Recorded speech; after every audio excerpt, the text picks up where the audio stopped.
Bonjour, bonjour et bienvenue.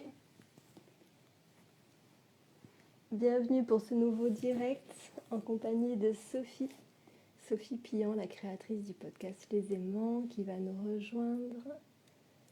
Alors, je vais inviter Sophie à rejoindre directement. J'espère que vous allez bien, si vous me regardez en live ou en replay, et que c'est bon pour vous au niveau du son. Sophie, Bonjour. comment Bonjour. vas-tu? Bien et toi? Super bien. Pour moi, c'est nickel au niveau qualité son. Ok. Je vais essayer de me poser histoire de ne pas avoir le soleil dans la figure. Ouais. On fait tous les arrangements techniques avant, comme ça après, on se lance. Voilà, exactement. On va y arriver. Si vous aviez un peu envie de vomir. C'est... oui, désolée. C'est mon trépied qui est en train de me lâcher. Mais... Bienvenue Adèle, bienvenue Aurélie, bienvenue à toutes les Voilà, personnes qui nous rejoignent. j'ai pas le soleil, je suis droite, tout va bien. Je suis prête. Super. Moi, je suis dans le cadre. Oui, c'est bien. C'est l'aménagement hôtel. Ah oui. Tu es posée sur une chaise et je suis sur la table de nuit. Oh, ouais. En tout cas, merci, merci d'avoir accepté, non même d'avoir proposé de faire ce live pour le lancement de ton épisode, qui est finalement le premier épisode du podcast. Je suis tellement contente, tellement heureuse que ça voit le jour. Moi aussi, c'est vraiment un honneur d'avoir pu contribuer en fait à ce podcast, sachant que je devais pas être le premier épisode, normalement j'aurais dû être le deuxième. Donc voilà, la vie a fait que nous on avait prévu notre live depuis un moment comme ça, Mm. et j'aime bien finalement les surprises que la vie nous réserve. Donc Ouais. c'est chouette de faire ce live aujourd'hui, jour du coup de lancement de ton podcast, Les Aimants. Avant Dont je te parle qu'on depuis pas mal de temps, hein. Je crois qu'on a commencé à en parler Alors, c'était en 2020 sûr, déjà. Voire même, je crois que c'est quelque chose que tu avais évoqué en septembre 2019. J'ai la date de septembre qui est C'est restée possible. J'ai eu une idée en 2019, ça c'est sûr. là. Donc ouais, c'est chouette. Et du coup, bon, pour les personnes qui ne te connaissent pas encore, sur mon compte, on a fait 2 lives ensemble avec Sophie, qui est Ouais. mon amie et également ma naturopathe. Voilà, c'est chouette, mais je vais te laisser te présenter, si tu veux Oui, bien, pour commencer tout à fait. avec tes mots. Tout à fait. Donc oui, moi je suis Sophie. J'ai la chance, en effet, d'être l'amie de Luna que j'ai rencontrée il y a quelques années dans une retraite, en week-end zéro déchet, on va dire. C'est ça. Plus que zéro déchet, enfin bref, écolo. Je suis en dehors de la personne qui est à l'origine de ce podcast, qui j'espère vivra longtemps. Je suis dans la vraie vie, enfin dans la vie professionnelle, on va dire, naturopathe. Je propose des consultations à distance, en ligne, et aussi à Vannes, dans la merveilleuse région de la Bretagne, dans laquelle je vis depuis quelques mois. Ouais. Parce que tu étais Voilà. sur Paris avant, pour les personnes Mm. qui l'ont peut-être connu ou peut-être déjà aperçu à Ouais. Paris. Et, euh, et là, en plus, tu interviens via le compte Les Aimants. Donc, Mhm. je taguerai ton compte personnel pour les personnes qui veulent te retrouver dans la barre d'infos du live. Ouais. Et comme il sera diffusé aussi sur YouTube, euh, dans la barre d'informations, vous pourrez retrouver toutes les infos pour contacter Sophie si vous Ouais. êtes intéressé, puisqu'elle fait aussi des massages. Mhm, tout à fait. Et du coup, oui, ça c'était pour la partie professionnelle. Et comme je le dis dans le podcast, côté personnel, notamment via mes parents, et ben, j'ai été sensibilisée très rapidement, on va dire, au statut d'aidant.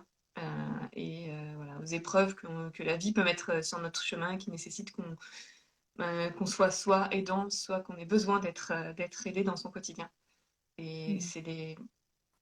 voilà, c'est des personnes que j'ai eu très rapidement envie de mettre en valeur d'une manière ou d'une autre. Ouais. Parce qu'il D'où y a l'idée de quelqu'un ce qui podcast. m'a demandé. Ah, attends, j'ai eu un décalage. Tu m'as dit? J'ai dit d'où l'idée de ce podcast. D'accord. Parce qu'il y a quelqu'un hier qui m'a demandé, en fait, qui a lu au départ Les Amants et qui m'a dit, bon, venant de moi, ça n'est pas forcément que j'aborde ce sujet-là, en tout cas, euh, l'adultère et compagnie. Mais du coup, voilà, pourquoi Les Aimants comme Euh, nom de podcast?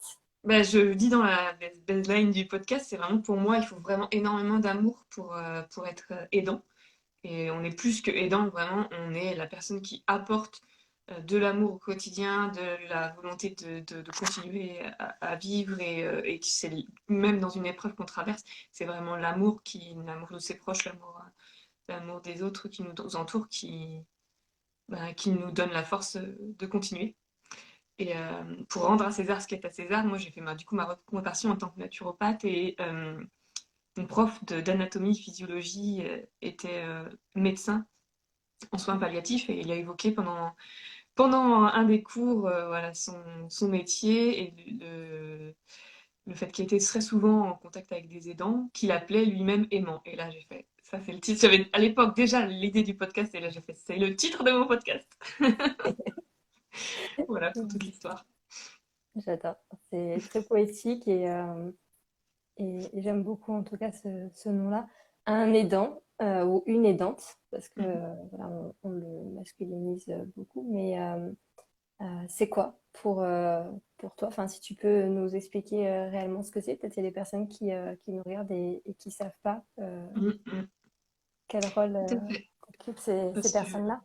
ouais, même si ça concerne énormément de personnes, ou ça va concerner énormément de personnes dans la vie, on en entend peu parler.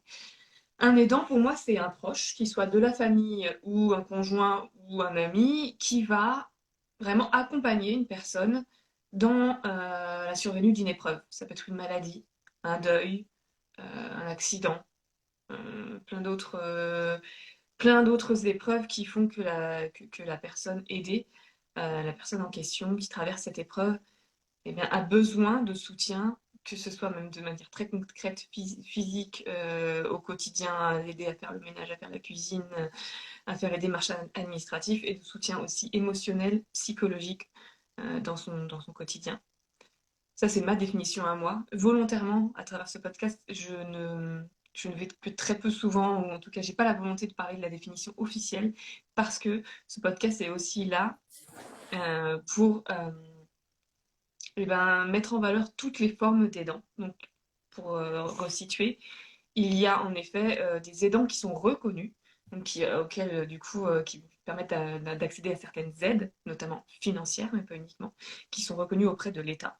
Donc c'est important et heureusement on est dans une société qui permet ça, parce que forcément, quand on est aidant, on peut surtout si c'est au quotidien, avoir un impact financier sur sa vie personnelle et professionnelle. Donc c'est bien que ces aides existent, mais il y a, à mes yeux, c'est beaucoup plus large que la définition officielle de l'aidant, parce que, et c'est mon cas actuellement, on peut aussi être aidant à distance ou ponctuellement.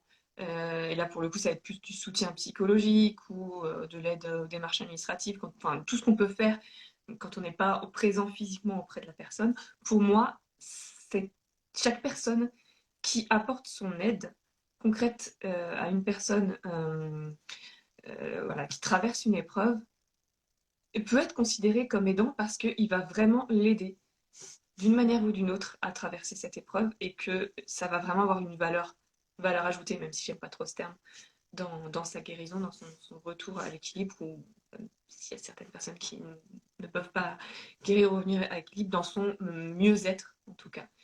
Euh, c'est vraiment les aidants au sens large. Moi, pour vous situer ma situation à moi, j'ai mon papa et ma maman qui sont atteints de la sclérose en plaques depuis que je suis toute petite. Donc j'étais au Mhm. quotidien avec eux. Et, je n'ai pas été officiellement aidante, mais j'ai quand même, enfin, ça fait partie, ça a fait partie de mon quotidien pendant longtemps. Et, et finalement, maintenant que je suis en Bretagne et eux en Picardie, bah, je ne peux pas, enfin, je pourrais ne pas me considérer comme aidante. Malgré tout, voilà, je suis là au quotidien, enfin, dès que nécessaire pour eux, pour ma maman notamment, pour les soutenir. Dès que je peux faire les choses à distance, je le fais. Et je pense que c'est un rôle qui est important aussi. Voilà. faut pas négliger. Et ça me demande de l'énergie voilà, j'ai pas ça me demande de l'énergie, j'ai pas une relation aussi avec à mes parents qui est classique, on va dire, de fait de cette situation-là. C'est aussi Ouais, important de parler de ces gens-là. c'est ça. C'est souvent ça nous fait endosser d'autres rôles aussi que ceux Exactement. qui sont, entre guillemets, prévus pour nous Mhm. dans le schéma traditionnel du parent-enfant et ensuite qui peut-être mettra au monde des petits-enfants. Voilà. Bon, ça vient un peu briser cette ligne transgénérationnelle qu'on peut connaître. Mhm. Et c'est vrai que souvent, quand on pense à quelqu'un qui est aidant, on pense à une personne, souvent dans son lit d'hôpital ou en fin de vie, et quelqu'un qui est H24 à ses côtés, alors que l'aide prend des formes multiples et variées. Mhm. Et en Euh, plus, on pense souvent aussi voilà, à une mamie de 80 ans qui va accompagner son mari atteint de la maladie d'Alzheimer, par exemple, ou plutôt quelqu'un d'âgé, alors que oui, ça représente tous les âges. Voilà, ça peut être une mère et sa fille, ses parents, enfin une fille et ses parents, ça peut être une mère ou des parents et un enfant handicapé, ça peut même être, il peut même pas forcément y avoir besoin d'avoir un lien de parenté. oui, tout à fait. Et d'ailleurs, on voit beaucoup chez les personnes qui sont atteintes, alors j'aime bien dire ça de cette façon, même si c'est pas incurable, du syndrome de la sauveuse ou du sauveur. Voilà. Souvent, il y a des personnes qui sont dans ce schéma-là Oui. et qui peuvent pas, en fait. C'est quelque chose qui est ancré en eux, hein, souvent, les personnes qui sont atteintes de ça, et c'est quelque chose dont on peut facilement se défaire, ou en tout cas avec lequel on peut trouver un équilibre, parce que c'est quelque Mhm. chose qui est en nous, justement, dans nos réflexes, d'aller aider l'autre dans n'importe quel type de situation, et ça peut être une situation vraiment bénigne sur un laps de temps très très court de quelques minutes, comme moi ça m'est personnellement arrivé, parce que là c'est vrai que dans le podcast on aborde mon rôle d'aidante vis-à-vis de ma maman, Mhm. qui était, je le rappelle pour les personnes qui regardent ce live, qui a été victime de l'attentat du 14 juillet 2016 qui a eu lieu à Nice. Mais ça m'est déjà arrivé voilà, de devenir l'aidante d'un ex-copain qui ben, est tombé dans un coma diabétique, par exemple.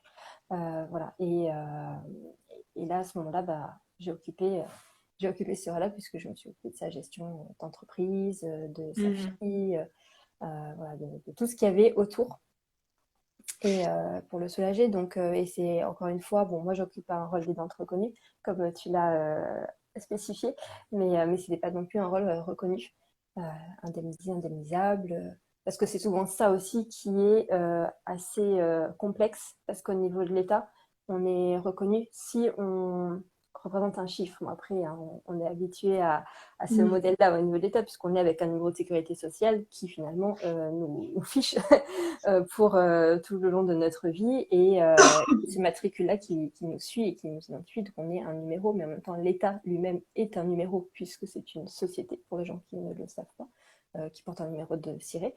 Et voilà, donc ça c'est vraiment le schéma traditionnel État. Donc si on n'est pas un aidant qui est rémunéré ou qui porte un numéro à travers une carte, finalement, puisque quand je vois ma maman qui a une carte d'handicap, elle a un numéro sur sa carte. Mhm. Et du coup, les personnes qui sont aidants et qui ont des aides, souvent aussi ont des cartes d'accompagnant avec des numéros. Mhm. Mais ça va bien plus loin que ça et c'est au-delà de la simple rémunération, du simple chiffre qu'il peut y avoir derrière. Oui, c'est vrai. Et il y a beaucoup plus finalement de personnes qui sont dans cette position-là, d'aidants et d'aidantes.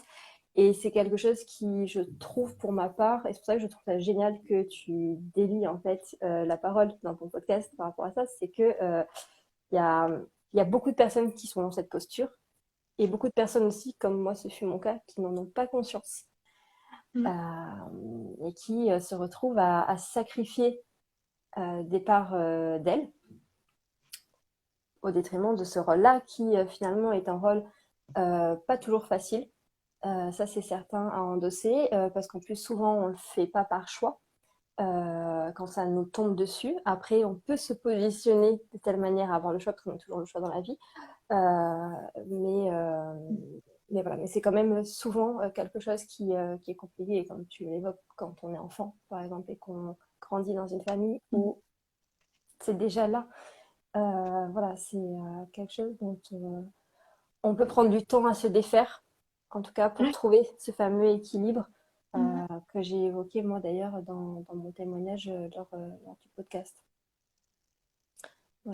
Et oui, c'est vrai que tu parlais de reconnaissance, pas uniquement financière, mais c'est vrai que c'est important quand on a la possibilité d'être reconnu aidant, parce que ça a un impact sur notre vie et que finalement de pouvoir aussi avoir cette reconnaissance officielle quand on en a la possibilité, ouais, j'imagine que ça n'a jamais été mon cas, donc je peux que imaginer que bah, c'est utile aussi, quoi, de se sentir reconnu vraiment, quoi, dans tous les sens du terme. Ouais. Après, tu vois, moi pendant longtemps, ça a été quelque chose qui était important pour moi, cette reconnaissance de l'État. Parce que, ben, comme je le dis, on est finalement dans cette société et on appartient à cette société au départ, en tout cas, à part si nos parents sont totalement hors de ce modèle et nous ont élus hors de ce modèle. Mais c'est quand C'est même, clair.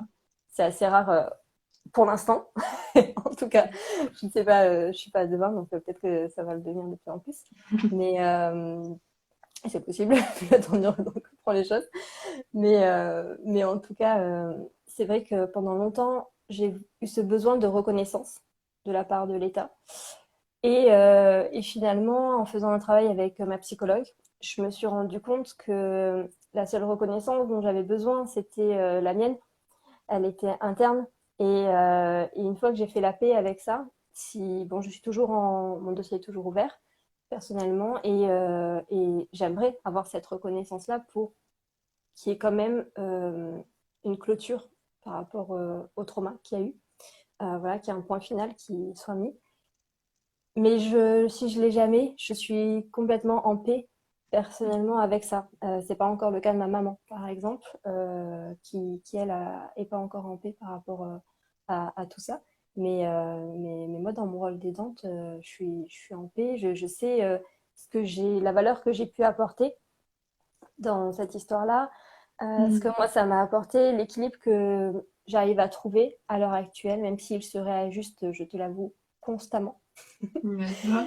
constamment, en ayant réécouté le Mhm. podcast avant que tu le publies, puisque Sophie a monté, enfin pas vraiment, parce qu'en fait, tu es authentique et du coup, il est authentique en fait. Tu as rajouté la bande son J'ai et coupé quelques, quelques E et puis voilà, voilà, c'est tout. c'est rien, quoi. Quelques petites longueurs quand tu m'as mené Ouais. à réfléchir, mais tout est tel quel en fait. Et, euh, et c'est vrai que quand je l'ai réécouté, je me suis dit, waouh, il s'était passé énormément de choses depuis, Mhm. euh, puisque finalement j'ai Oui, enregistré le parce que podcast du en coup, octobre. voilà, ce projet a mis du temps à voir le jour et que les premiers enregistrements, dont le tien, je les ai finalement fait fin octobre. Donc on est Ouais. pratiquement mi-février. Il y a dû se passer des choses dans ta vie depuis. Si tu souhaites nous en parler, n'hésite pas. Oui. Ouais, bah du coup, je vous invite à écouter déjà le Mm. podcast. Vous pouvez poser la vidéo si vous êtes en replay pour comprendre potentiellement la suite, ou vous pouvez reprendre après pour faire les connexions et les liens au niveau cognitif. Avoir la chronologie. Mais c'est ça. Mais c'est vrai qu'au moment où on l'a enregistré, ben moi, je devais déjà être partie de l'autre côté de l'Atlantique au moment où on se parle là. Dans mon périple, j'aurais dû passer une semaine chez ma maman et finalement, je me suis retrouvée à y passer plusieurs semaines. On devait obtenir une aide qu'on n'a toujours pas obtenue à ce jour. Bah, Oui, il y c'est a vrai que eu, t'en parles dans le podcast. Mm. c'est ça, il y a eu beaucoup de chamboulements et en plus, le fait d'avoir déposé mon témoignage et d'avoir dit qu'on allait par exemple recevoir de l'aide, et de voir que sur le terrain, bah, ça prenait beaucoup plus de temps que prévu. Ça ravivait un peu de colère en moi parce que je me disais, oh là là, j'ai annoncé euh, une libération parce que c'est vrai que je me sentais retirée d'un poids et finalement, je me suis retrouvée à réendosser mon rôle d'aidante et en plus, donc j'avais quitté mon logement, je suis revenue vivre donc, quelques semaines auprès de ma maman et c'est beaucoup plus compliqué pour moi d'être dans une posture d'équilibre quand je suis à ses côtés parce que forcément, ben, moi, je fais de l'empathie et d'être H24 aux côtés de quelqu'un. Donc, je ressens ses émotions, je ressens sa tristesse, sa déception et donc tout ce qui a pu survenir suite à cette aide qui tarde à venir. Mhm. C'est vrai que c'est venu raviver chez moi donc de la colère quand même, voilà, de la culpabilité dont je parle, cette fameuse culpabilité, parce que il y a le fait que même si pour l'instant je suis pas passée de l'autre côté de l'Atlantique dans mon périple, moi j'ai accepté des projets dans ma vie personnelle et ma vie professionnelle, et je vois moi, je m'épanouis de plus en plus dans mon travail. Je vois ma vie qui a repris, qui a continué d'avancer. Et j'ai vu ma maman qui, depuis l'enregistrement de podcast, a subi 2 nouvelles opérations à 15 jours d'affilée. Voilà, donc c'est pas rien. Je vois son état sa physique qui ne s'améliore pas. Donc voilà, ça a ravivé beaucoup de sentiments et d'émotions que j'avais pas ressentis depuis. Je suis venue vivre à Marseille en 2019, justement, quand tu as parlé du projet du podcast. Et donc, depuis quelques années. Et voilà, j'ai eu en fait une immersion dans un passé qui est compliqué parce que c'est vrai que les aidants, c'est des aimants, c'est des personnes qui aiment, mais c'est pas tous les jours simple. Voilà, l'amour est très proche de la haine, on le dit souvent. Alors, moi, je suis pas dans une relation amour-haine avec ma maman, mais c'est vrai que voilà, il y a des moments où on en vient à haïr cette posture-là, ce rôle d'aidant, euh, parce qu'on s'oublie finalement dans ce rôle. Alors, on veut bien s'oublier, hein, à chaque fois, on a le choix, je le rappelle, dans certaines situations. Mais c'est vrai qu'il n'y a rien en France qui est, en tout cas à ce jour, qui facilite ce rôle-là. Et c'est très très compliqué d'avoir une écoute et on se sent vite. Moi, c'est voilà ce qui a ravivé cette colère et cette activité seul, Mhm.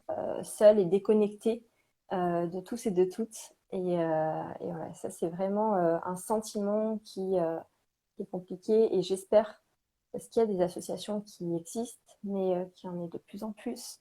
Et des structures, comme on disait, même les structures d'aide qui financent ces rôles-là, finalement, il y a des personnes qui sont derrière, on peut les appeler, on ne se sent pas dans cette posture de solitude et on ne vient pas ruminer, du coup, les pensées qu'on peut avoir, les émotions, les sentiments qu'on peut ressentir dans ces situations de détresse finalement, parce que c'est vraiment moi ce que j'ai ressenti au moment de Noël, de la détresse et la culpabilité de me dire que j'allais bientôt partir et laisser du coup mon proche que j'aime dans cette situation qui, qui n'est toujours pas en fait, enfin, je vais dire rose, mais oui, enfin, qui n'est toujours pas plus lumineuse à ce jour. Mhm.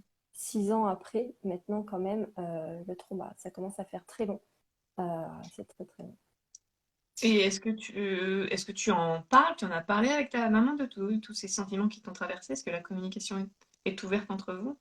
Ouais, ouais, ouais, bah, nous on en parle beaucoup et puis on cherche, enfin on était dans cette recherche, donc moi j'ai de la chance d'être dans une relation d'aidante qui est bienveillante comme je dis, dans de l'amour finalement, Mhm. pas dans de la haine parce que c'est beaucoup le cas aussi dans des relations d'aidantes que j'ai vues où il y a de l'animosité qui se crée dans À la force. relation à force. Donc non, non, on a beaucoup communiqué pour essayer de trouver cet équilibre. Et donc, par exemple, avoir des temps seuls, entièrement seuls, où j'avais vraiment des espaces, parce qu'on parlait à un moment donné dans le podcast des petites astuces Mhm. pour maintenir cet équilibre. Donc voilà, moi, je sais que des fois, me retrouver seule, c'est très, très important pour prendre du temps pour moi, en fait. Voilà, et pas tout le temps être dévouée à l'autre ou en constante alerte, en fait.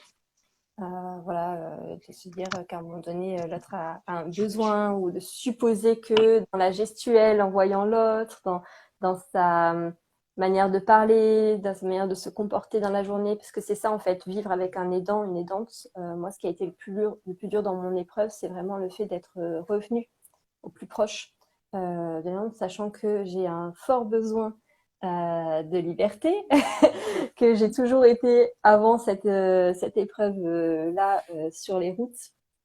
Et d'ailleurs, c'est assez drôle parce que les personnes qui me connaissent maintenant, enfin qui m'ont connue à Marseille par exemple, arrivent pas à s'imaginer, bon toi tu le sais parce que tu m'as connue comme ça, mais à s'imaginer comment j'étais Mhm.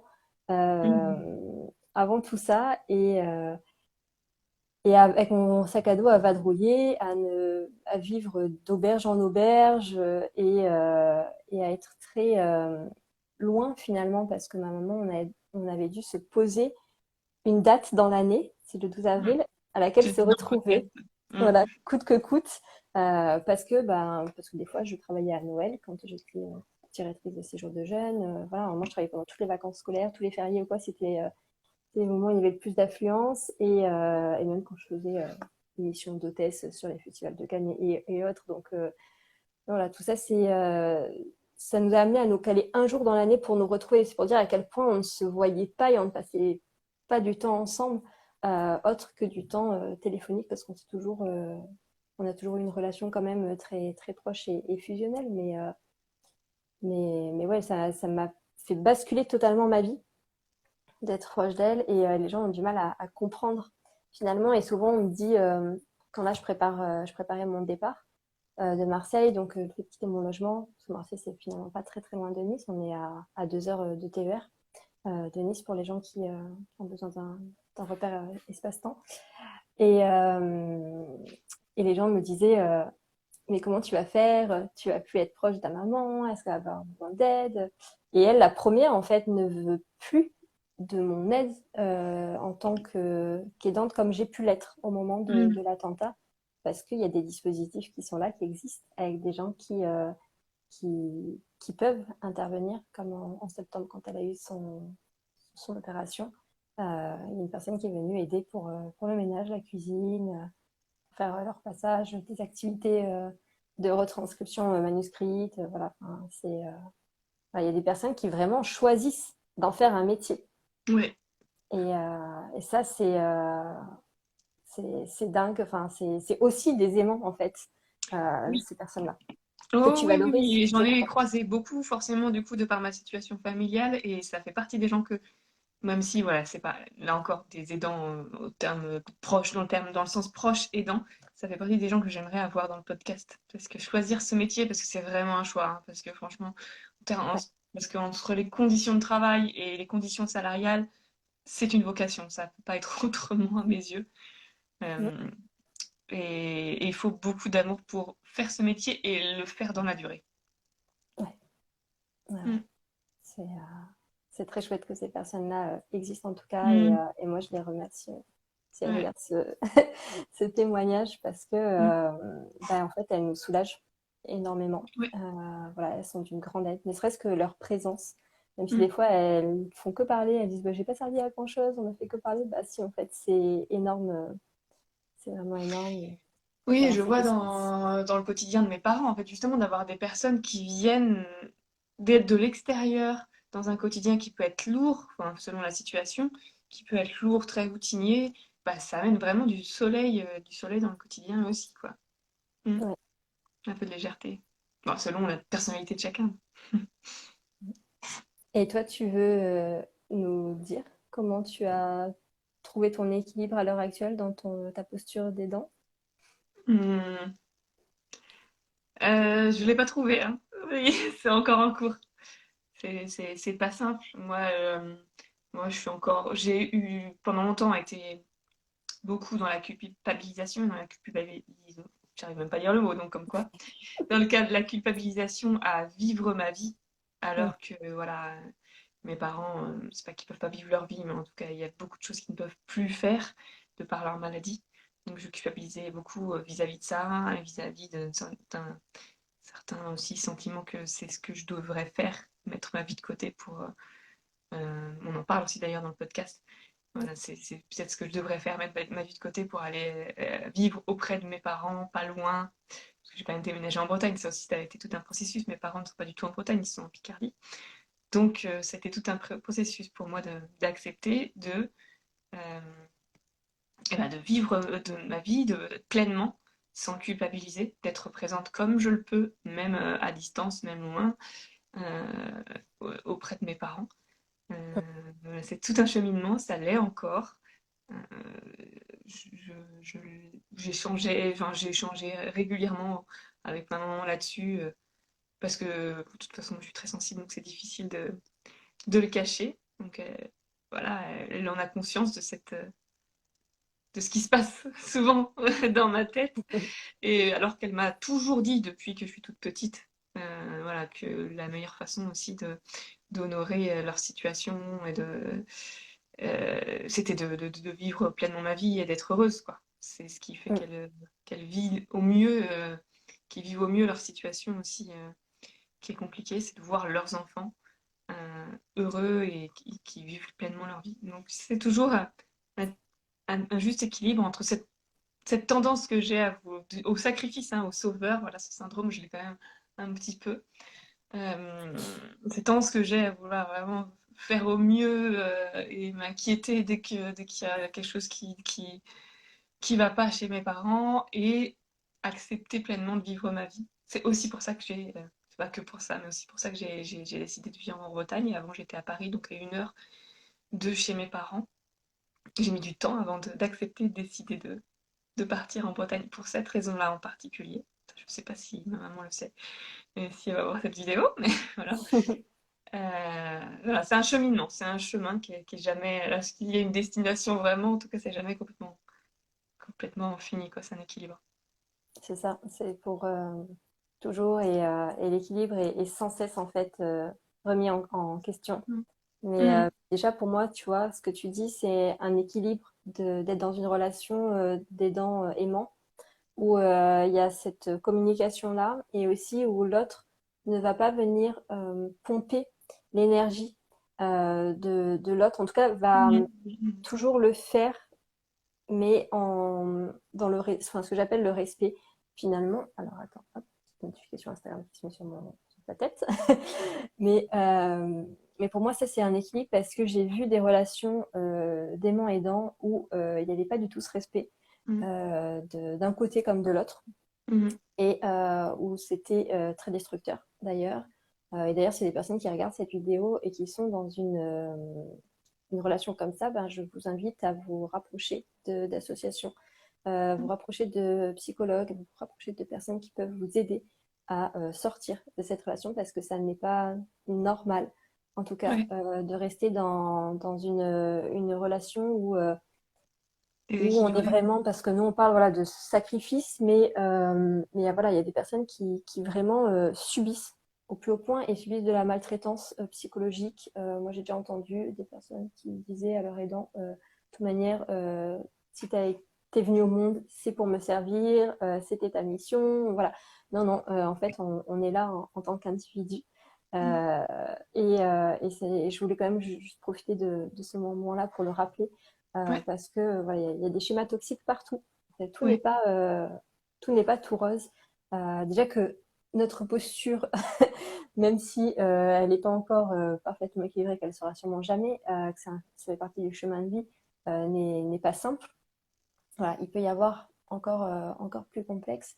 Donc, n'hésitez Ouais. pas à vous rapprocher de personnes et à pas rester dans cette solitude où on a tendance à déjà moi, j'ai tendance à vite m'enfermer dedans parce que c'est aussi, j'ai beaucoup été plongée dedans dès le début. À chaque nouvelle épreuve, voilà. En tout cas, je parle du modèle français parce que c'est celui que je connais. Je sais qu'il y a des endroits où c'est assez différent quand même, mais des prises en charge qui peuvent être différentes. Mais souvent, il y a un trauma, on annonce le trauma et en fait, voilà, les personnes sont livrées à elles-mêmes. Euh, voilà, on les convoque pour des papiers, de l'administratif, pour être sculptés. Mais derrière, on ne se soucie pas de tout ce qu'il peut y avoir. La santé mentale, c'est quelque chose qui est très tabou. On en entend parler là depuis 2020 avec le Circus Land qui est en cours. Mais sinon, on n'entendait pas parler avant 2020 et encore maintenant. C'est quelque chose, moi je sais que je le dis ouvertement que je vais voir une psychologue ou un psychologue, ça dépend quand le moment de ma vie, mais, euh, mais c'est quelque chose où sûrement des personnes, parfois, se racontent des histoires par rapport à moi, par rapport à ça, dans leur tête. Voilà, il y en a pour qui c'est tout à fait normal, mais peut-être d'autres pour qui je parais folle.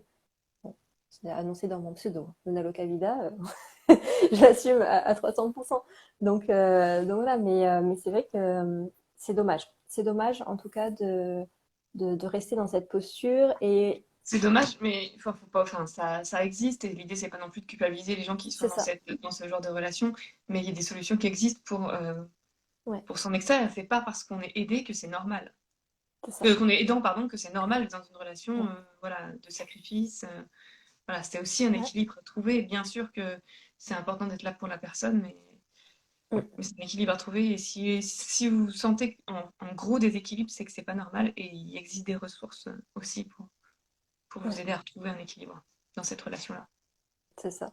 C'est ça. Moi, je le vois beaucoup en séance de coaching. Bizarrement, tu vois, bah, j'ai attiré beaucoup de personnes qui étaient dans cette posture et qui culpabilisent de vivre leur vie. Voilà, qui culpabilisent parce que l'autre est pénalisé, en fait. Mais voilà, il y a beaucoup de choses dont on n'est pas responsable. En fait, il faut vraiment se retirer ce sentiment de responsabilité vis-à-vis de cette situation et de culpabilité qu'on peut avoir, qui est vraiment ce que moi j'observe. Et tu vois, quand je dis c'est dommage de rester dedans, parce qu'en fait, on a tellement tendance à s'auto-flageller, Mhm. déjà nous-mêmes, que si Mhm. en plus on vient s'en rajouter une couche ou qu'on s'emprisonne dans des schémas qui qui sont pas là pour nous, parce que je vais vous le dire, hein, on est là sur Terre pour kiffer, quoi qu'il se passe, même si on se retrouve avec un handicap, on est là pour kiffer en fait notre vie du mieux possible, et c'est aussi pour ça que je trouve ça génial que tu vois, tu aies lancé ce podcast, parce qu'en fait, déjà, ça va mettre en lumière un rôle dont on parle très très peu. Moi, souvent, quand j'explique ma situation vis-à-vis de l'attentat, parce que c'est quand même assez gros, en fait, les gens vont focaliser tout sur ma maman, et c'est Mhm.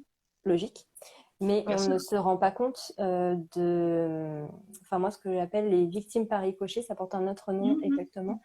Mais par exemple, moi, ça a eu un impact sur mon copain de l'époque, avec qui j'étais, puisque on a fini par se séparer, parce que psychologiquement, à un moment, ça n'allait plus.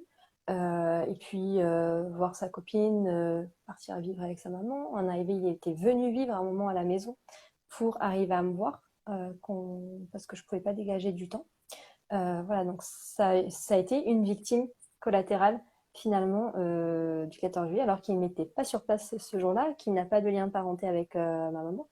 Il a même endossé un peu le rôle d'aidant pendant le temps où il vivait avec nous, lui Mhm. aussi, et il ne sera jamais reconnu. Et peut-être qu'il va taire cette histoire parce qu'en fait, c'est normal. Voilà, aussi beaucoup, on part du principe que il y a quelque chose qui est un peu banalisé finalement dans ce schéma-là, alors que non, pas du tout. C'est c'est pas euh, c'est pas rien, c'est pas insignifiant. C'est un rôle qui a beaucoup beaucoup de valeur, beaucoup d'importance, Ouais. et c'est ça aussi que tu fais à travers le podcast finalement, c'est revaloriser le rôle de ces Mhm. personnes. Et même financièrement, hein, d'ailleurs, parce que si toutes ces personnes aidantes, je ne sais plus exactement quel est le chiffre, je crois que c'est 11 milliards d'euros, donc si toutes ces personnes aidantes étaient rémunérées pour le travail qu'elles font au quotidien, l'aide qu'elles apportent au quotidien, je pense qu'on arriverait à... Je crois que c'est 11 milliards d'euros uniquement pour les plus de 60 ans.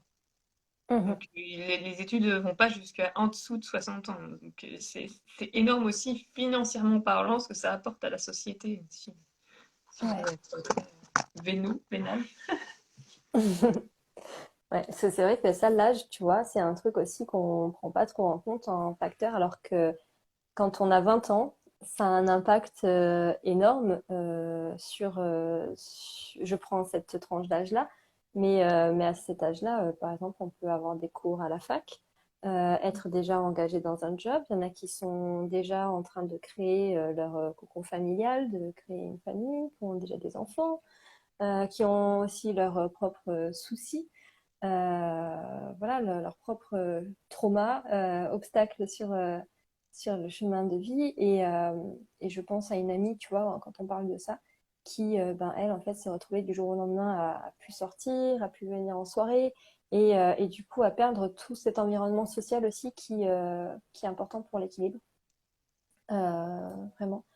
Parce Mhm. qu'on est des êtres interconnectés, ça je vais l'apprendre à personne, en tout cas j'espère, Mhm. et du coup voilà, qui a perdu cet équilibre-là et qui au final a plongé tête baissée dans ce rôle pendant un temps et qui là en fait est en train de se défaire de tout ça parce qu'elle s'éteint tout simplement et en plus être une lumière éteinte auprès d'une personne qu'on aide et qu'on aime.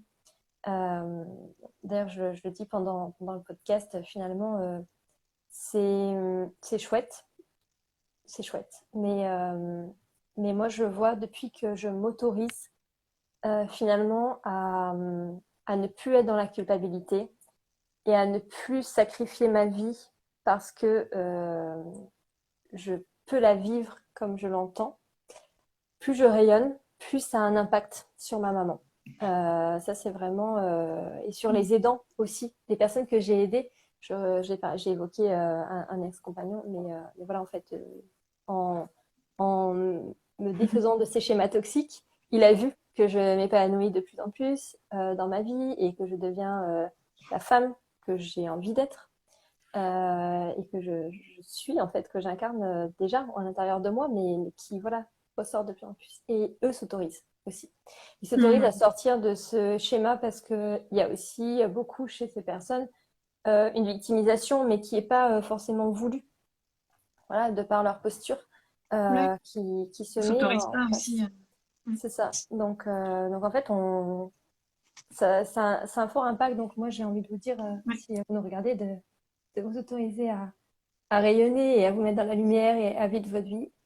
Et moi, je le Et vois aussi en consultation, parce que du coup, finalement, on attire un peu ce qu'on est, et que j'attire aussi, enfin, pas mal de personnes aidantes qui en ont conscience, qu'ils en aient mm, conscience ou non, en consultation en naturopathie, et de leur montrer que moi-même, en tant qu'aidante, j'ai su m'octroyer du temps, déjà à commencer par m'octroyer du temps pour moi, du temps pour prendre soin de moi, et que c'est possible, ben, ça leur prouve que c'est possible et qu'ils peuvent le faire aussi, quoi. ouais, c'est ça.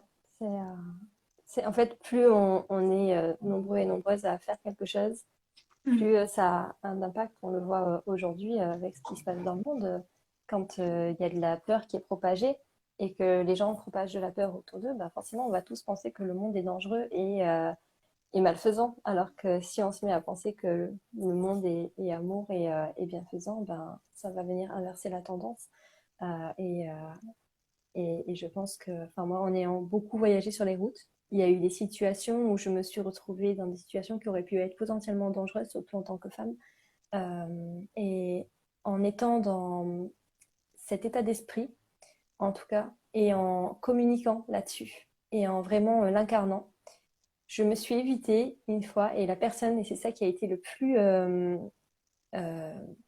Enfin, c'était très chamboulant, j'avoue, parce que quand on me l'a dit, j'ai pas fait la fière, mais c'était un homme hein, qui était avec moi pendant ce trajet, je m'en souviens, en train et ce voyage. À la base, il avait une mauvaise intention vis-à-vis de moi. Et il me l'a dit à la fin Ah ouais, du waouh. trajet. Et en fait, oui, c'est très surprenant quand on se retrouve dans cette situation. Et Mm. finalement, en fait, il a vu que ce que je dégageais ne lui donnait pas envie euh, d'accomplir son intention première quand il est monté à bord de ce train. Et ça, c'était vraiment une expérience de vie assez dingue. Assez dingue. Qui m'a prouvé quand même l'impact qu'on peut avoir quand on incarne, pas si, quand on incarne réellement ce en quoi on croit, ce Mm. on est. Et ouais, tu vois, je vois, il y a un petit. Il y a un copain qui se connecte et qui nous a beaucoup aidé avec ma maman quand j'ai créé la cagnotte. C'était la première personne à participer quand j'ai créé la Ah cagnotte oui. pour, euh, pour financer son opération. Donc voilà, on attire après en plus les personnes qui nous soutiennent et qui sont là pour nous. Oui, parce que tu parlais de cette personne-là qui t'a aidé aussi au niveau juridique, un Oui, podcast. Je ne vais c'est pas ça. spoiler. Oui, oui, oui. Ben, là, on essaye de rentrer à nouveau en contact avec lui pour qu'il puisse nous aider à nouveau dans les démarches. Ça fait 1 an qu'on n'a plus de contact avec lui. Mais ouais, ça a été une étoile tombée du ciel sur Terre pour venir illuminer un peu nos cœurs. Je le cite pas parce que je n'ai pas son accord et je sais pas trop comme on est nous toujours en procès contre la ville de Nice et c'est toujours le dossier est toujours ouvert, donc je veux pas que ça porte préjudice au dossier qui est en cours. Mais ouais, c'est quelqu'un qui est arrivé sur notre chemin et qui déjà a ouvert un espace d'écoute, comme toi tu le fais dans le podcast. Et ça, c'est très précieux. C'est vraiment très précieux et qui a fait beaucoup d'empathie. Ça, c'est vrai. Et d'ailleurs, on était Des gens toujours... comme ça, il en existe, pour de Oui, vrai. c'est ça. Faut avoir C'est... confiance. Et d'ailleurs, c'est nous qui nous retrouvons après dans cette posture à dire à l'autre qui vient nous aider en tant qu'aidant, de pas se mettre entre parenthèses, de pas mettre sa vie entre parenthèses, de pas tomber dans de la culpabilité, parce qu'en fait c'est ça, c'est vraiment c'est une chaîne. Oui, Vraiment, exactement. enfin moi je vois pas de cassure dans certains enfin, schémas vraiment, même si on peut imaginer que moi il y a une cassure vis-à-vis de l'État, puisqu'il n'y a pas de reconnaissance vis-à-vis de l'État par rapport à ma situation. Après moi c'est un cas de figure qui est assez particulier parce que enfin ma maman ce que je veux dire c'est un peu trash, mais ça va peut-être trigger des personnes. Mais en fait elle a été blessée pendant l'attentat du 14 juillet et donc elle a été blessée physiquement, psychologiquement. Mais ces blessures physiques ne se sont pas arrêtées à une jambe broyée, on ampute et on peut estimer et indemniser. Voilà. Ça aurait été une situation, je vais dire ça, mais beaucoup plus simple pour nous Oui, et évident. qu'on a envié pendant un temps. Je sais que certaines personnes, ça peut choquer, mais voilà, c'est comme Bah, c'est ça. plus net et visible que. Ouais. C'est en fait, c'est qu'on aurait vraiment pu avoir à ce moment-là une fin de dossier et toute la Encore une reconstruction. fois, vous seriez plus rentré dans les cases, quoi. C'est ça. C'est ça. Tandis que là, bah, en fait, ça, voilà, comme je dis, elle a été opérée il y a encore 3 semaines maintenant. Donc, on ne sait pas trop comment va tourner l'opération. Est-ce que ça a pris, est-ce que ça n'a pas pris et tout ça, c'est long, c'est fastidieux, ça pèse. Vraiment, ça peut peser. Et moi, pour le coup, bah, si on m'indemnise, si on me reconnaît en tant qu'aidante, en fait, on reconnaît la situation de ma maman. Et la situation de ma maman, elle est, je chiffre beaucoup plus qu'une jambe amputée. Voilà, parce que elle dure plus longtemps, forcément. Il y a eu par exemple, une personne amputée, elle peut peut-être reprendre son travail. Ma maman n'a pas pu reprendre son travail. Elle est passée directement de son rôle d'aide-soignante à la retraite. Voilà, donc il y a pas mal de choses comme ça qui, qui se chiffrent et qui montent haut. Et moi, si on clôture mon dossier, ça clôture automatiquement le sien. Donc je suis toujours dans l'attente et tant que le sien ne sera pas clôturé.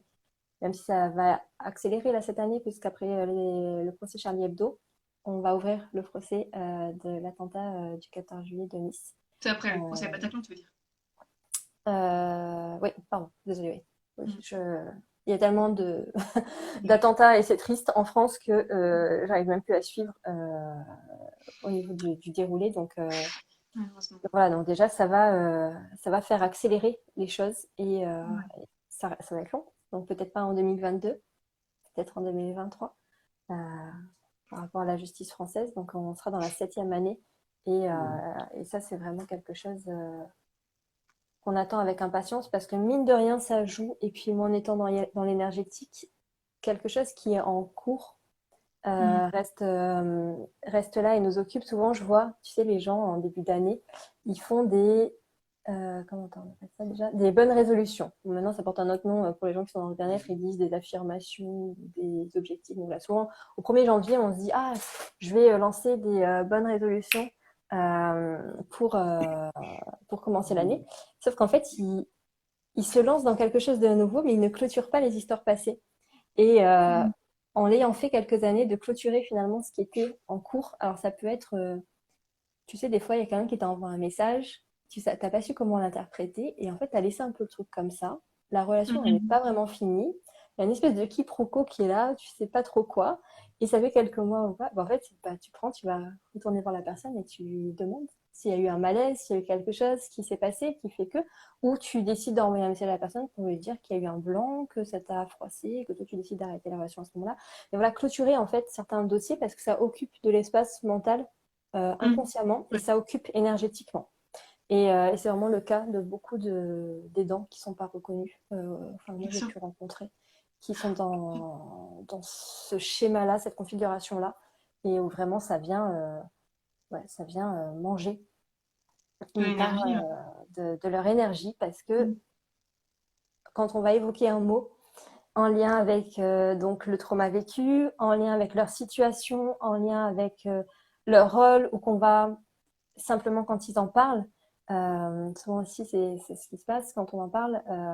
Alors il y a à en parler avec le masque social et dire que tout va bien et ne pas rentrer dans les détails, mais quand on en parle avec vulnérabilité, il y a souvent ce petit regard, tu sais, de compassion qui apparaît chez les gens.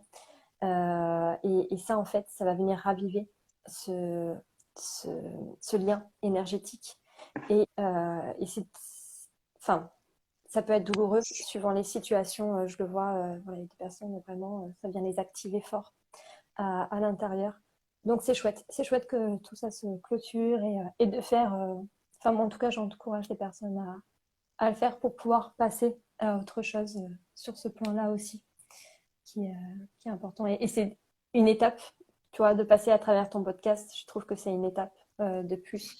Euh, Oui, et je me rappelle d'ailleurs quand je t'ai proposé de t'interviewer, tu m'as dit, quand tu m'as dit oui, tu m'as dit, mais si tu m'avais proposé ça il y a quelques années, je t'aurais dit non, je suis pas prête, quoi. mm. Ah Mm. oui, c'est... Déjà, je n'en aurais pas eu conscience, en fait, de En mon plus. rôle. Mm. C'est comme je l'explique, et moi, j'ai mis du temps à comprendre. C'est avec ce fameux juriste que j'ai compris enfin, tout ce que j'avais fait. Et, euh, et que j'ai pu me retourner sur mon passé pour pouvoir faire un bilan de mon présent et savoir où je voulais aller dans le futur. Et je Mm. ne voulais pas aller vers une vie que je sacrifiais, en tout cas, ne pas sacrifier ma vie tout entière pour ça. C'est pas mon rôle, en tout cas, dans cette incarnation-là. Mm. Voilà, c'est pas juste. Et c'est à partir de ce moment-là aussi où ça a permis d'activer les choses quand même et de trouver ces autres aidants volontaires incroyables qui sont là et qui remplissent très bien leur mission en fait. Voilà. Parce qu'en plus, eux, ils ont tous ces codes que nous, on Oui, apprend sur le tard, finalement, ça. qu'on apprend avec l'expérience, en se cassant la figure. Et eux, voilà, ils ont vraiment ce truc dès le début, cette distance aussi vis-à-vis de l'unité, qui est très importante parce que souvent, quand on parle de distance, les gens tu sais, ils se disent que les gens sont pas totalement investis, que ça les bloque, quoi. Non, non, en fait, elle est vraiment nécessaire et importante, cette distance dans ce type de rôle. Et ça ne veut pas dire que la personne fait moins d'empathie ou qu'elle est moins compétente. Non, non, c'est juste qu'elle a cette bulle de protection autour d'elle et elle peut aller se frotter aux autres bulles sans éclater. Voilà, c'est alors que bon bah nous des fois on se frite un peu et la bulle se déforme ou des fois ça éclate. Puis bon bah c'est pas grave, on refait une bulle de protection et on continue notre chemin dans cette bouteille de la vie quoi. Voilà, si on peut dire ça comme ça. Je suis dans un hôtel qui s'appelle Champagne, je crois que ça m'inspire sur les bulles parce que dans les couloirs il y a des citations justement sur ça et ils disent la vie c'est comme une bulle de champagne. Donc, euh, donc voilà. Je sais pas si tu as autre chose que tu as envie d'ajouter avant qu'on termine le podcast. Ah, Tu as bien on parlé. a abordé pas mal de choses. Je peux que vous inviter, si vous voulez en savoir plus, voilà, plus en détail sur le parcours de Luna et avoir tout le côté antérieur de son histoire à écouter le podcast. Je trouve que je te le disais, tu as su être à la fois très authentique et vulnérable dans la juste dose. Et j'espère vraiment que ça sera utile à tous ceux qui l'écouteront. Donc Ouais. n'hésitez pas à aller voir ça. J'espère aussi. Et puis, d'écouter mon témoignage, mais ceux qui vont suivre. Donc, pensez à vous abonner au podcast sur la plateforme sur laquelle vous écoutez vos podcasts habituellement. Ouais, on est sur toutes les Euh, plateformes. voilà, sur toutes les plateformes. Je vous mettrai le lien à nouveau dans la barre d'infos, mais il sera en fait en collaboration avec les aimants. Donc, vous pourrez le retrouver sur nos deux espaces. Et je vous remercie en tout cas pour votre écoute. C'était un live totalement naturel et authentique à l'image de ce podcast en fait. Voilà, il n'y a rien de programmé, pas de trame, c'était juste un échange. Donc totalement imparfait dans sa perfection et c'est ça que j'aime aussi partager avec toi. Donc, euh, donc merci d'avoir pris le temps et merci aux personnes qui Merci mettent à le toi temps. surtout. Donc, Merci à toi pour ton témoignage et vraiment ta vulnérabilité. On sent que tu parles depuis ton espace du cœur. Et j'espère que ça résonnera avec beaucoup de personnes qui nous ont vus ou qui nous verront en replay. ouais. Et n'hésitez pas. C'est pas un exercice facile, mais vous pouvez contacter Sophie si vous êtes aidant-aimant pour témoigner. C'est pas simple. Vous le sentirez dans les premières minutes de mon témoignage. Il y a beaucoup de, de stress et d'émotions qui s'entendent dans ma Mhm. voix. Et après, comme je suis en mon parole, je me suis détendue. Et puis, voilà, on est entre nous aussi. Donc, j'ai Oui, oublié le micro et tout ce qu'il y avait autour de tout ça, quoi. Donc, après, moi, j'ai conscience de ça et je fais en sorte, oui, de me mettre à l'aise un maximum. Je sais que ça prend un peu de temps. On va pas rentrer dans le vif du sujet dès le début de l'interview, mais ouais, on y va en douceur, quoi. ouais. Non, c'est très chouette. Très belle expérience. Merci, Sophie, d'avoir mis au monde ce bébé, ce beau projet qui va aider tellement de personnes et je lui souhaite une belle vie et je trinque virtuellement, tu vois, dans cette chambre champagne à la gloire et au succès de ce podcast, en tout cas à une longue vie euh, pour, euh, pour les aimants. Et on va vous laisser là, du coup, hein. On va vous laisser sur cette note finale et sur notre enthousiasme mutuel. Ouais. Merci pour tout. Et du coup, n'hésitez pas à aller écouter votre podcast, vous abonner. Et du coup, je ne sais pas si je l'ai dit, mais du coup, je publie un épisode tous les 15 jours, le jeudi matin. Donc, Ok, à vous 10 avez 2 heures. semaines pour savourer l'épisode de Luna avant de passer au suivant. C'est ça. Super. Donc, vous avez toutes les infos. Je vais vous laisser ici. Merci, Sophie. Je te souhaite un bon repas du midi si c'est pas encore fait. Oui, moi aussi. Et C'est pas puis, encore on se fait. dit à Un bon bientôt champignon. sûrement.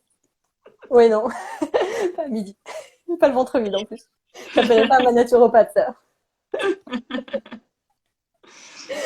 Bon, je vous embrasse. Passez une bonne fin de journée, soirée quand vous nous écoutez. Ouais. Bye. Ouais.